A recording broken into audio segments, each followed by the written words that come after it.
Di ko naman akalain na hindi ko rin inaasahan. Narito tayo ngayon upang matunghayan ang talaga namang latest, nagiinit at talaga namang nagbabaga na latest issue ni Ate Erica. Sa pagpapatuloy nga ng ating istorya ay kasalukuyan na nandito at vinavlog ni Kalingap Val ang lolo ni Ate Erica na si Lolo Miguel. Dito nga ay makikita natin ang panayam at ang mga sinasabi o nirereklamo ni Lolo Miguel tungkol sa kanyang apo na si Ate Erica. Kasalukuyan na ngang nilalantad ng tita ni Ate Erica ang mga tunay na nangyari simula umalis sila sa Kalingap. Lang natin sa cellphone. Yung pong sabing niya, yung syuta po niya. Sino shoota? Ang Jowa nito? Jowa po niya. May jowa ito, tumboy? Ano pangalan? Si Amy. Basta yung kung nagpunta dito po ng mga ilang. May girlfriend. Opo. Yun po ang nagpunta dito. Yun po ang Pero mabait naman po yun. Mabait naman yun. Pumunta rito. Punta dito. Anong ginawa rito? Yun po, nagpunta po dito nung nandito pa po nung sila Erica na nakatira. Mayroon ka palang jowang tomboy? Wala mo bang pakialam dyan kung may jowa ka o wala? Pero mabait po yun. Yan lang. Ngayon, sinong pera yung ginamit? Pera nila o pera ni John A? Kay Jun ito. Yun po yun. Kami po ang magpapatunay po doon. Hindi pera nila Hindi en po pera Torres. po ng Ilaber. Hindi pera. Yung pera po ni John A, ang binili po doon ni Sheila May, lote sa dahit. Okay. May luto sa daip, binili. Opo. Magkano bili noon? Yung baga pong Ilmax po yun. 100. Bumili pa ng motor. Oo, Tricycle. ang dami. Tricycle pa. Motor, tricycle pa. Pero ang pagkakasabi ng Gawes, ang dinig ko, yung may tricycle ngayon ay pampamilya. Pero inang Sabi nila. nila. Inang kinino? Nilunong asawa. Sino isawa? Sa pangalan po. Sheila May, asawa niya. Pero ang sabi ni John A, pampamilya. Ano ibig sabihin? Kasama kayo doon? Siguro po, sabi daw. Pampamilya. Baka sa kanila lang. So, nasa yung Inmax na motor. Naka-Erica po. Siya po ang Ginagamit niya. Ngayon, yung tira dito sa pagawa ng bahay, kaninong pira yan? Kay Sir George hindi rin na po po. So, hindi lang Padala. kalating milyon ang nagastos niya. Hindi ko pala Malaki. reset yun. Nahigit mong 1 million yun. Ang alin? Ang halaga nun. Ang alin? Yung bahay ko yun. Itong bahay na ito, higit 1 milyon. Meron po makakapagod natin yung mga Ito po, kinuha ko mga yung nakakita. asawa nito. Yan. Ginawa ko O, ayun ang ebidensya. So, tayo, kung tutusin, kung puntahin lahat, baka mga 2 milyon ang tirang binitawan ni Sila John nang A. nagpaganda. Baka higit hanggang loob ng bahay. Opo. Hindi, kasi may Inmax pa.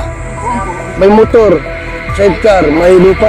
Dito nga ay malalaman natin ang tunay na nangyari kay Ate Erica at sa kanyang kapatid simula nawala sila sa Kalingap. Ito nga ang tunay na dahilan. Sabi nga dito ay kaya daw sila umalis sa Kalingap, ito ay dahil nakahanap sila ng sponsor na talagang magbibigay sa kanila ng pera na direkta na. Dito nga ay pinangalanan na kung sino ang sponsor na yon at ang pangalan nga ay si Sir Jun A. Ito daw ang sponsor na nagpabahay kay Ate Erica at sa kanyang kapatid na si Sheila May.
Sinabi nga dito ni Lolo Miguel na puro daw kahambugan o kasinungalingan lang daw ang sinasabi ni Emma Torres sa post nito na patama sa tita ni Ate Erica na nagsalita tungkol sa kanila.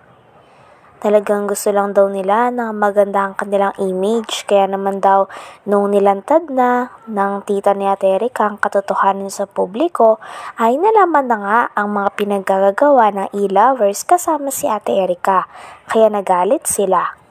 Akin niyo po ang pera kung sira naman ang relasyon sa magulo. Ito ang pinakamayaman sa buong mundo. Kung sira naman ang relasyon, wala din silbi po yun. Ang malaga po yung magandang samahan. So, yung mga sinabi pala nila, hindi totoo pala. Naghahambog yung Naghahambog lang, sinungaling. Siya din yung Amy Torres niya, butog yun. Si Amy Torres, si Amy Torres. Si Sheila niyang gapa nun. Ang kausap palagi. Grabe, nasa likod yun ng layo. Siya kaya nakaalaman. Ibinugbulgat. Meron na palang motor si Erica, Max. Oo, meron. Anong pala yung motor niya? Murang nga pa. Mabuti, may lisensya naman yun. Kinunan yun nila sila, di ko anig yun eh. Ang lisensya. Lisensya sila. Talagang Si Arnie. mahal na mahal ni yung mahal na mahal ni John Lee, ano? Pinakuha sa Naga. Tapos sa may loto sa dait. May lutis guys. Wow, grabe, congratulations. Tapos may bahay pang maganda. Walang masamang tumulong. Meron lang kasi nagpaabot ng reklamo sa atin. Itong si Lolo Mig saka Dini. Kita po niya yan. Bakit yung gano'n? Anong nangyari? May ilang supermeter yun. Awan ko po, hindi man po nagkakaman dito. Basta alaman ko lang na talagang sila. So yung bahay dito, malaki din? Malaki din. Yung ang buka nun ay 22 yata. Ang haba, 20 por 22. Ano yun? Second floor? Yung kalahati, ako ang nagbuka nun. Dahil bakilid yung lukuan. Kalahati ang second floor. Dahil ko, itong kalahati, Ayan po. pinabuhusan ko. Ayan o. So, Empress, let the dogs bark. The lion is still king, is still the king. Gutom na ang mga asong ligaw at batugan. Ano ngayon kung may pera? Kami, di naman sa inyo. Iyon. Meron pa po dyan. Mga nagpaparinig kayo, ha? Hindi maganda yan. Ano pa rito? Ha? Hindi maganda yan yung ganun mga salita. Na matanda na ito tapos Hanggang dito na lamang muna ang ating napaka-latest, nag-iinit at talaga namang nagbabaga na issue ni Ate Erica kasama ang kanyang lolo at ang kanyang pamilya. Maraming salamat sa inyong panonood. Hanggang sa muli. Bye!